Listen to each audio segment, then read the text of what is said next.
हाल ही में अपनी शादी को लेकर खासा चर्चा में रही मौजूदा दौर की उम्दा अभिनेत्री स्वरा भास्कर का नाम ऐसी फिल्मी हस्तियों में शुमार किया जाता है जो देश दुनिया से जुड़े हर मुद्दे पर बेहद मुखरता से अपनी राय रखती है। आए दिन अपने बेबाक बयानों के चलते सोशल मीडिया पर ट्रोलर्स के निशाने पर रहने वाली स्वरा भास्कर का जन्म 9 अप्रैल 1988 को दिल्ली में एक अपर मिडिल क्लास फैमिली में हुआ था। उनके पिता सी उदय भास्कर पूर्व इंडियन नेवी ऑफिसर और भारतीय सुरक्षा और सामरिक मामलों के खास एक्सपर्ट हैं और उनकी मां ईरा भास्कर पहले दिल्ली यूनिवर्सिटी में साहित्य की प्रोफेसर थी, लेकिन अब जेएनयू में सिनेमा पढ़ाती हैं। स्वरा भास्कर के परिवार में माँ बाप के अलावा उनके एक भाई भी हैं जिनका नाम ईशान भास्कर है। स्वरा का बचपन काफी सुखद और कंफर्टेबल माहौल में बीता। मूल रूप से दिल्ली की रहने वाली स्वरा भास्कर की शुरुआती पढ़ाई लिखाई दिल्ली के नामी स्कूलों में शुमार सरदार पटेल विद्यालय में पूरी हुई।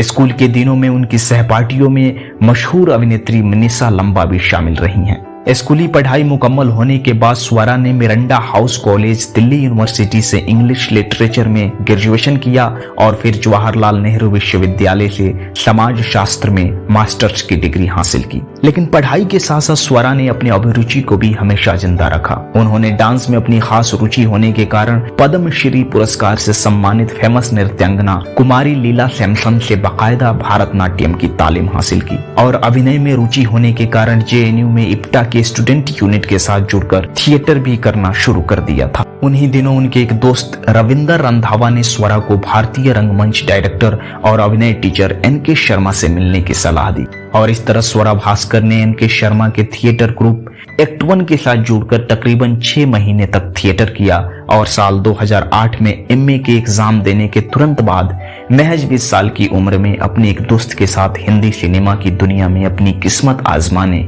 मुंबई पहुंच गई। मुंबई आने पर स्वरा को रविंदर रंधावा ने शुरुआती दिनों में काफी हेल्प की।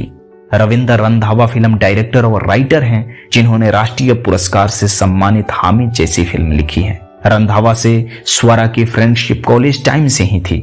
रविंदर के अलावा स्वरा को शुरुआती दिनों में फिल्म संबंधित लोगों से मिलवाने में जिस शख्स ने अहम भूमिका निभाई उनका नाम है अंजुम राजावली। ये हिंदी सिनेमा के प्रसिद्ध पटकथा लेखक हैं जिन्होंने द्रोहकाल, गुलाम, राजनीति, सत्याग्रह, the legend of Bhagat Singh जैसी फिल्में लिखी हैं। अंजुम राजावली से स्वरा की मां ईरा भास्कर की पहले से ही जान पहचान थी, जिसका एडवांटेज मुंबई आने के बाद स्वरा को मिला।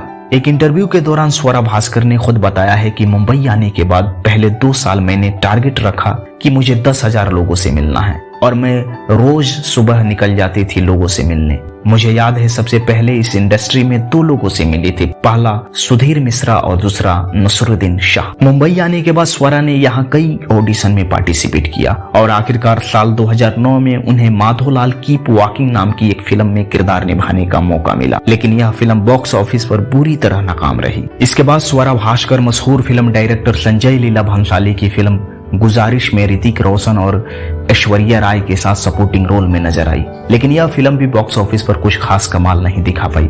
फिर स्वरा श्रीनिवास सुंदरराजन की film the untitled Kartik Krishnan project में अभिनय करती नजर आई, लेकिन यह फिल्म भी स्वरा के फिल्मी कैरियर को पुश नहीं कर पाई। साल 2011 यह वह समय था जब स्वरा भास्कर आनंद एल राय की बेहतरीन फिल्म तनु वेड्स मनु में आर माधवन, कंगना रनौत, जिम्मी शेरगिल और दीपक डोबरियाल के साथ नजर आई। इस फिल्म ने स्वरा को इंडस्ट्री में खास पहचान दिलाई।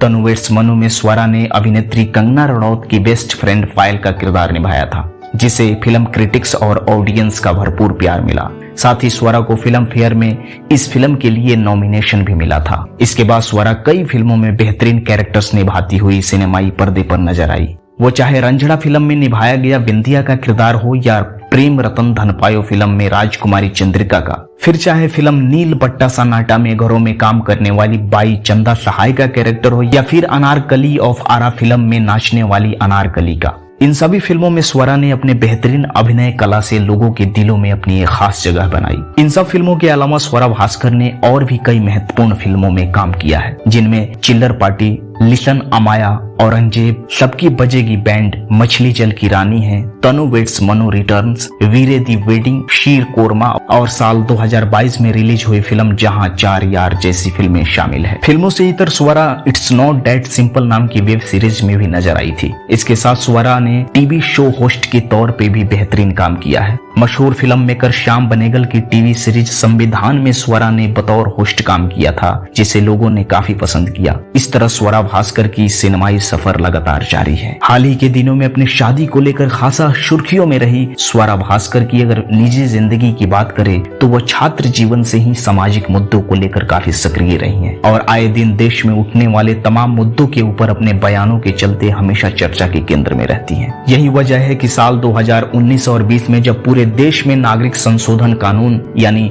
CAA के विरोध में आंदोलन चल रहे थे तो स्वरा ने भी जनवरी 2020 में मुंबई में हो रहे CAA विरोधी प्रोटेस्ट में पार्टिसिपेट किया था और वहीं स्वरा की मुलाकात छात्र नेता फहद अहमद से हुई थी। फहद अभी समाजवादी पार्टी के यूथ ऑर्गेनाइजेशन युवजन सभा के महाराष्ट्र प्रदेश अध्यक्ष हैं। स्वरा और फहद की ये मुलाकात धीरे धीरे प्यार में तब्दील हो गई। 8 जनवरी 2023 को स्वरा ने अपने प्यार को सार्वजनिक तौर पर इजहार करते हुए अपनी इंस्टाग्राम से एक फोटो शेयर किया था और उसके चंद रोज बाद स्पेशल मैरिज रजिस्ट्रेशन एक्ट के तहत शादी करके 16 फरवरी को सोशल मीडिया के जरिए अपनी शादी की खबर को पब्लिकली इजहार किया।